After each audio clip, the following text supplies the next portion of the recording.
মহিলাদের এতেকাফে বসার সঠিক নিয়ম কি?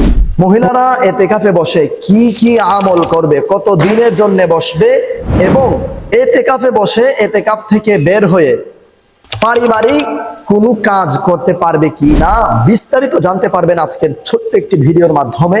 তাই না টেনে সম্পূর্ণ ভিডিওটি দেখতে থাকুন। আসসালামু আলাইকুম রহমতুল্লাহ। প্রিয় ইমানদার ভাই বোনেরা, শুক্রবার আসরের নামাজের পর থেকেই এতেকাফে বসার হুকুম আল্লাহ রাব্বুল আলামিন দিয়ে দিয়েছেন।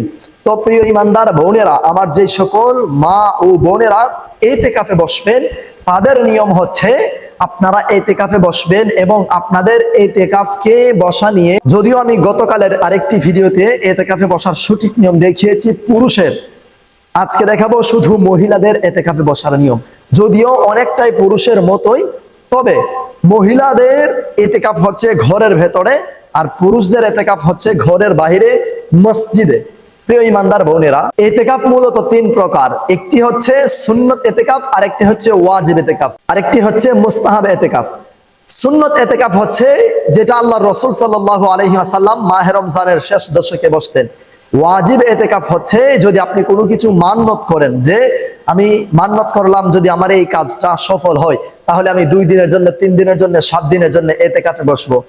আর মুস্তাহাব এতেকাফ হচ্ছে সাময়িক কিছু সময়ের জন্য আমি আল্লাহর ঘর মসজিদে কিংবা মা বোনেরা ঘরের ভেতরে আল্লাহর জন্য, আল্লাহর রাস্তায় আমি কিছুক্ষণ সময় ব্যয় করব। এটা হচ্ছে মুস্তাহাব এতেকাফ। প্রিয় ইমানদার বোনেরা, আজকে আপনাদেরকে শুধু সুন্নত এতেকাফের নিয়মটা জানাবো। এই সুন্নত এতেকাফে বসতে হলে রোজা রাখার প্রয়োজন আছে এবং যদি ওয়াজিব এতেকাফে বসেন এতেও আপনাদের রোজা রাখার প্রয়োজন আছে। এতেকাফে বসার কিছু শর্ত রয়েছে।